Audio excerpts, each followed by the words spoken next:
Hello everybody, welcome back to the channel. I am back with another episode of the NCAA Football 08 Dynasty Mode series. And we are now at week 9.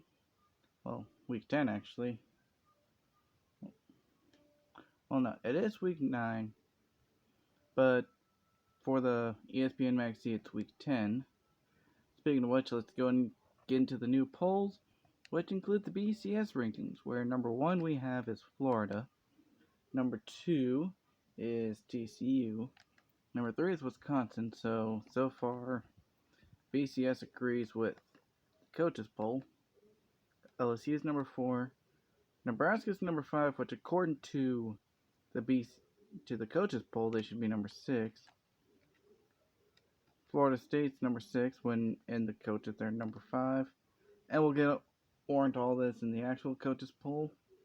Then we've got McNary Central, Hawaii, Penn State, USC, Arkansas, Virginia Tech, Miami, California, Mickey all the way up in 15, Notre Dame in 16, Ohio State 17, 18th is Texas, 19th Tennessee, 20th Michigan, 21st Kansas State, 22nd UCLA, 23rd Oregon State, who is not ranked at all, 24th Oklahoma, and 25th West Virginia. Now for our regular top 25 polls. As you can see, undefeated no more, Oklahoma State downs previously undefeated Kansas State in overtime. So, number 1 is Florida, number 2 is TCU, number 3 is Wisconsin, number 4 is LSU, 5th is Florida State, 6th is Nebraska, 7th is Hawaii, 8th is McNary Central, 9th is USC, who lost to Notre Dame, 10th is Penn State, 11th is Miami after their loss to Florida State, 12th is Virginia Tech, 13th is Arkansas after surprisingly losing to Ole Miss. Like, out of all teams for them to lose to, they lose to Ole Miss by 2.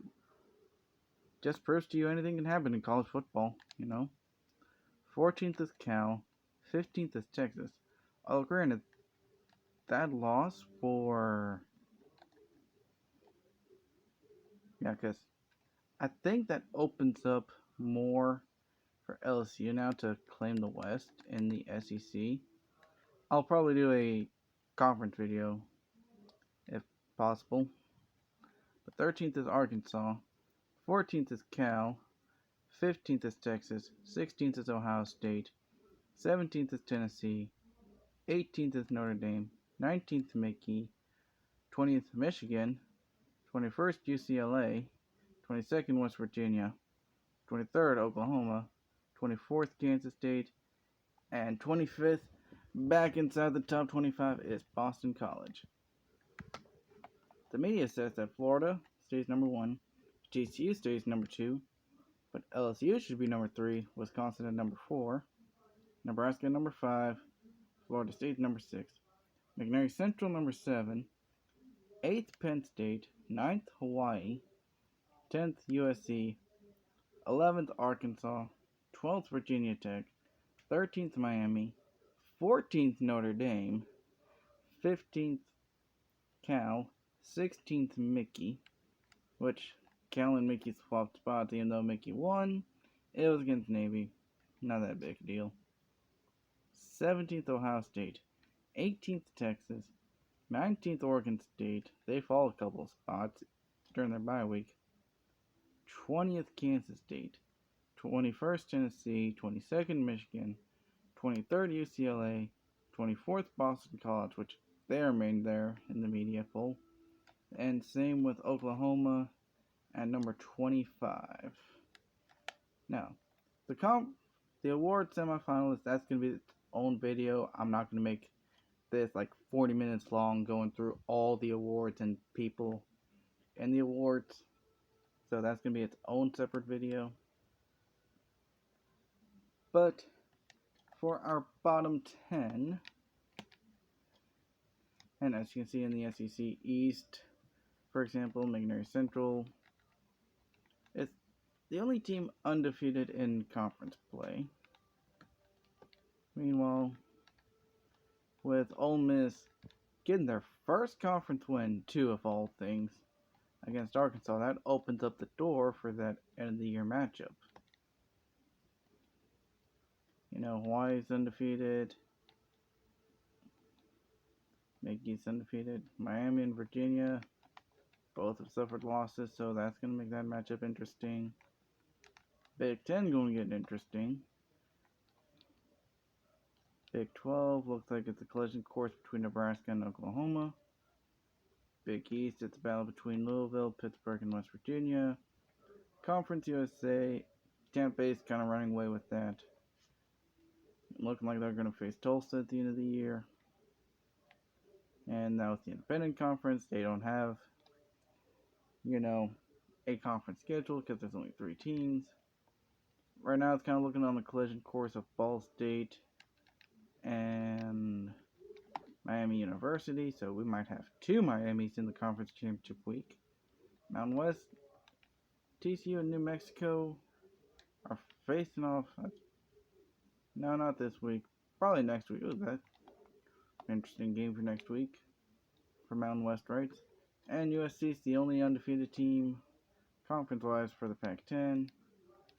But that's kind of a conference rundown, so get the whole separate video of the conference rundown.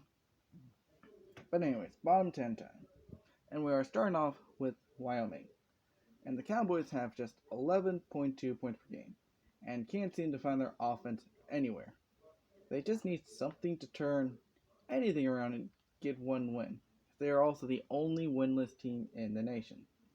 If they can't get a win, this will be highly disappointing for the on average 11,000 fans that come to their home games. Although, question, are these 11,000 fans getting paid to come to these home games? I mean, seriously, top passer has less than 1,000 yards more than halfway through the year. Top rusher has just under 300 yards. You know, can't win at home, can't win on the road. They're one of 2 teams that have yet to even put up 100 points. Meanwhile, of course, McNair Central's probably going to be the only team to put up over 1,000 points because of me using them. Then we have at number 2, Buffalo, mainly because of Carl Henry throwing so far a total of 21 interceptions. Like, that's almost 3 interceptions a week. And his inaccuracy issues have been costing his team wins. Now, at 1-7, I wouldn't be surprised if the Bulls are looking for a new quarterback and recruiting as we speak, because Buffalo needs someone who understands about throwing the ball to the correct team. At number 3, I know we had some choices of like Troy, Washington State, Washington, but I'm choosing Tulane. Because the Green Wave would have an extra win or 2 if it wasn't for their quarterback, Robert Brown, who's thrown a Conference USA high 17 interceptions. And the fact that he's only has 7 touchdowns doesn't help either. And it's very difficult to win if you keep turning the ball over. The running back Marshall has 5 rushing touchdowns. Just hand the ball to him. Have him be your offense. He's producing a lot more than the quarterback is. You know, simple solution. You can easily get a couple wins. Definitely not against Tampa Bay, but I'm sure you can get a couple wins if you just focus on someone else. And then we have BYU, who, has a win, but was against Eastern Washington, and by only 12 points. And they do need to get a win against an actual FBS school, otherwise they'll be the laughingstock of the entire state of Utah. That's saying something, considering that the Utah Utes are 2-6, and the Utah State Aggies are 2-5.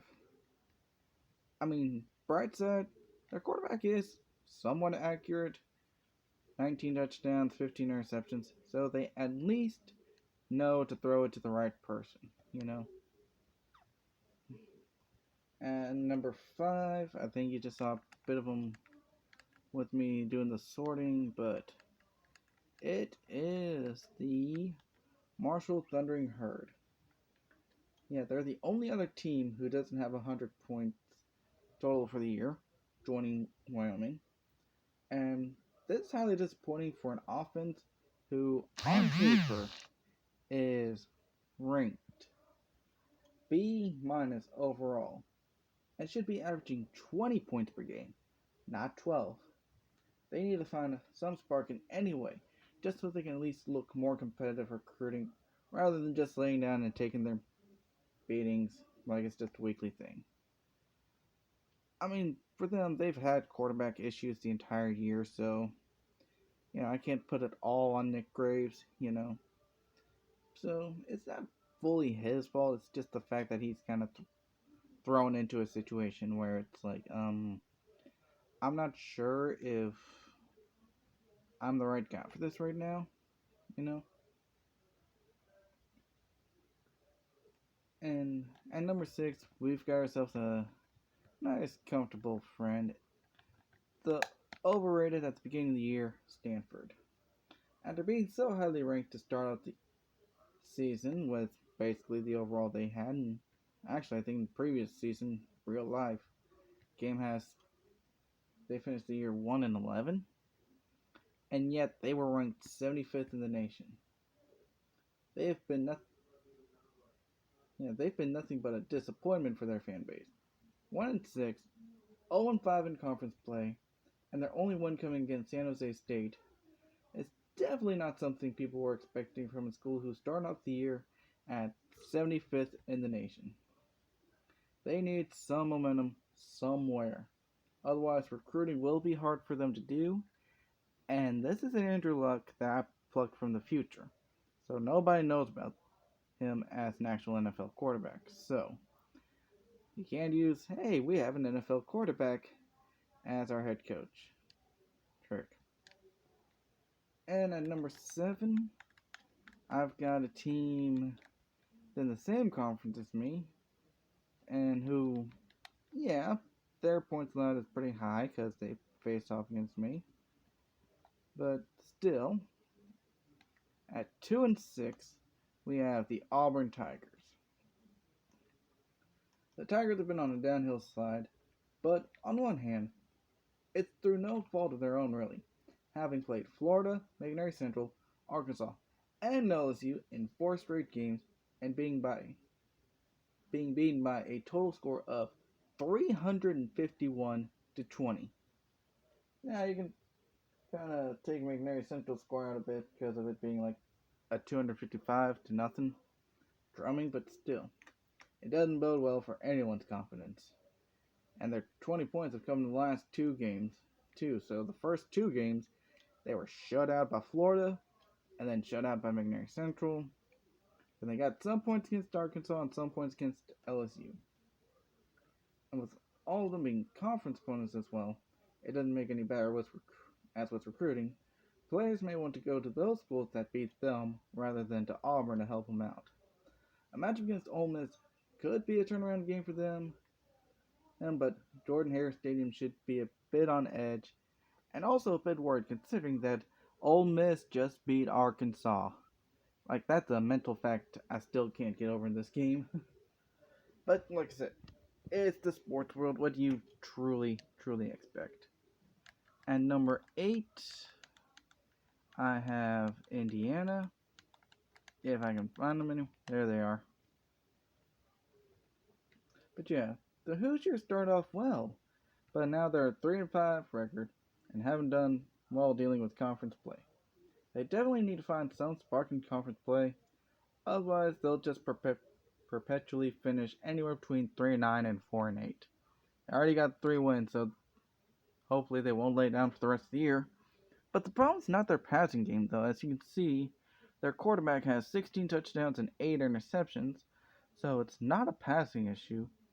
Might be a rushing issue considering the fact that their running back, Cabral, doesn't have a single rushing touchdown through 8 games. Basically 2/3 of their season right now. So he needs some touches. He needs some potential to be able to do well. I'm going to go through this screen because the other one's going to take like a few minutes to load. But Cabral up past the eyes. I know, how can I tell with the screen being like it is? Yeah. He's a junior redshirt too. He's probably going to go into the NFL draft, and you have yet to feed this man. Does anybody on this team have a rushing touchdown? Cedric's got 2 rushing touchdowns. Lambert's got a rushing touchdown. And then everybody else below them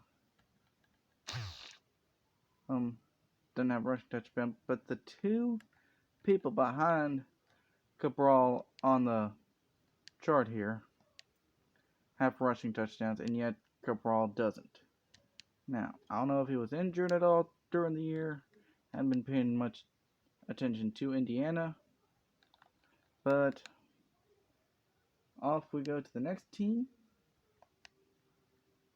being in the ACC. We'll just stick with this right now, actually. It actually kind of works out a bit. In North Carolina.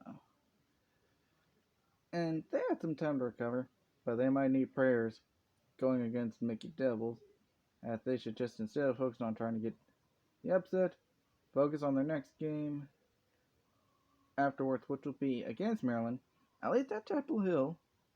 Focus more on that and their annual game against Duke, and that should be some starting point for the Tar Heels in this universe, because they are sitting at 1-6 and going against a team that is just way too good for their air lineup, because 3-star program and Mickey's a 6-star program, and the last team is Duke, who sits at 2-5, but that's in spite of their quarterback play, not because of it. Andy Myers has as many interceptions as Brown earlier in this list at 17, but has only 4 touchdowns. He is tied for the most interceptions in the conference alongside Babatunde Bracken of Georgia Tech. A sophomore, he at least has another year to turn it around, but if not, he will definitely go undrafted in the NFL and won't find any team that will seriously sign him. Maybe the Panthers for depth purposes, but that's about it. And I'm talking about in this game, in the NCAA Football 8 Panthers, which, by the way, I am currently in the off-season with that. Going to work more on that as well and get a series up on that as well to kind of show both universes for the 30 years, if I can get these games to last the virtual 30 years. But anyways, off to the 5 key games of the week. And as you can see, McNary Central has a bye week this week, so basically we're just going to do the key games and then probably move on to the next week, in which, that's going to be a definite key game, but that's next week's key game. This week's key games, we're starting off with Boston College and Virginia Tech. And the Eagles have finally climbed their way back into the top 25, only to be met by a conference foe in the Hokies. Yeah, last time Boston College was in the top 25, going against the conference opponent, that didn't go too well. We can just take a quick little look at that, as it was this game right here. Yeah. Yeah, sorry, Boston College.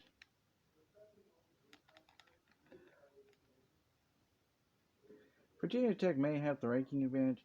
Boston College does have momentum on their side. They've won 6 straight games after the opening beatdown by the hands of Mickey, as I just showed you. Blacksburg isn't going to plan on making it easy for the Eagles, as they're planning on showing up and support the Hokies and hoping to remain in the running for the Coastal Division win, as they, alongside Miami and Virginia, all have 1 loss in conference play. I say, even without their star middle linebacker in Byram, I say the 67,500 fans inside Lane Stadium will be jam-packed and will help Virginia Tech and Boston College's streak. And Boston College has the better offense, even after that week 1 debacle. But I think Virginia Tech's just got better stats in general to be able to get the win. And then the next game, I have a few good choices here. But I decided to go with Nebraska and Texas. The Huskies and the the Huskers and the Longhorns. I don't know why it's saved that as the Huskies when it's the Huskers for the script. Yes, I'm editing script mid-episode, but that's what you get with me. The Cornhuskers and the Longhorns.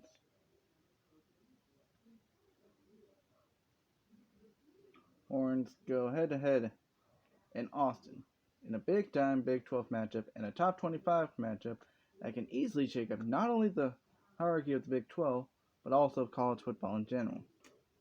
Nebraska is in the top 10, but Texas is just a top team in general. Nebraska does have a top 10 defense, which is important in a conference that is more offensively powered against a Longhorn team that is top 30 in offense, but also is top 15 in defense. And hopefully can go into their home stadium and win a big time game. Nebraska does have a 6-game win streak, so the momentum is on their side. But I think Texas has the home field, with Texas having the home field advantage, and will hook them and end Nebraska's streak to continue to climb back up in the rankings. And then for game number 3, I was tempted a little bit on this one for a bounce back game for UCLA. Tempted to put this so that way maybe Wyoming can get a win, But I also chose this one in Ohio State and Penn State. Another big top 25 matchup, this third one on this list, and full top 25, this is the last one. This time it's in the Big Ten and pits the Ohio State against one of the more possibly surprising teams in this season, in Penn State. The Buckeyes are more on a roll, winning 3 straight, and they have the 5th best offense, 2nd best rushing attack, 4th best defense, 2nd best rushing defense, 7th best passing defense, and is one of the most successful teams in college football history.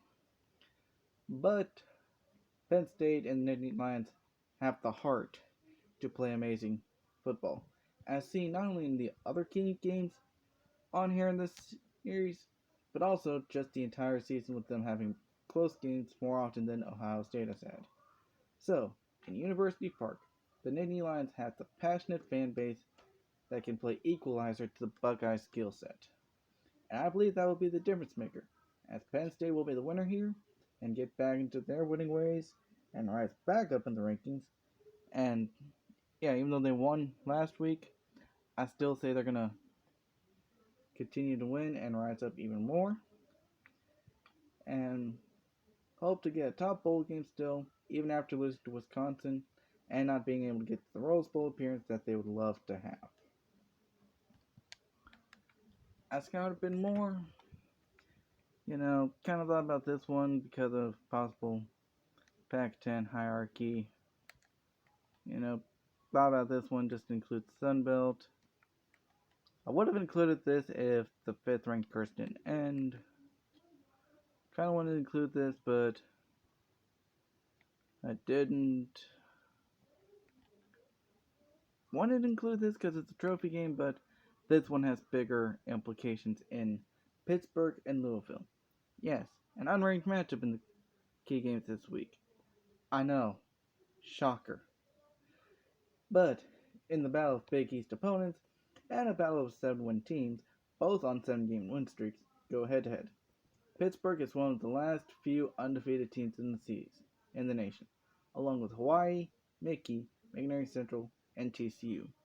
The only difference is all 4 of those teams are ranked, and Pittsburgh isn't for whatever reason. Louisville, on the other hand, after the opening loss to the Bobcats, have been on a roll, winning their last 7, all by double digits. They've gotten their defense down from the absolute worst in the nation, down to 45th ranked, and they also have a top 50 offense as well. Meanwhile, the Panthers have a top 10 offense and a top 40 defense. This would be an interesting game, as Pitt may have better stat-wise, but Louisville has the talent and the home field advantage to be able to knock down the Panthers. And I do think after this week, we will have at least one less undefeated team because the Cardinals will pull off the win at home. And last but not least, I thought about this game a little bit. Thought about a couple of these games with them having some conference implications. You know, especially this one because if USC loses, that's going to make Pac-10 wide open. But I decided on this one between Minnesota and number 20 Michigan. Now, Minnesota does have the better record, but Michigan does have the talent. The Golden Gophers have been on a 4-game winning streak, while the Wolverines have been on a 3-game winning streak. It's all about momentum here, people. The Golden Gophers need this win to help them be more legitimate in the Big Ten, as Michigan needs this win to try to verify that the early part of the year was just a fluke. And yeah, let's just go ahead and recap Michigan's season so far real quick, as they definitely want to prove it being a fluke, because yeah, they won against Appalachian State, they won against Oregon, but they lost against Notre Dame, lost against Penn State, then lost against Northwestern, then beat Eastern Michigan. So it's like, okay, you can beat the occasional tough team like Oregon, but all the other teams you kind of sucked against, including losing to Northwestern. Like, that one hurt them. Then they beat Purdue. Then they beat Illinois. So, yeah. You know, if you're... Like, Michigan needs this win more to help their confidence. And I think, sadly for Minnesota, they're going to go into the Big House and end up losing.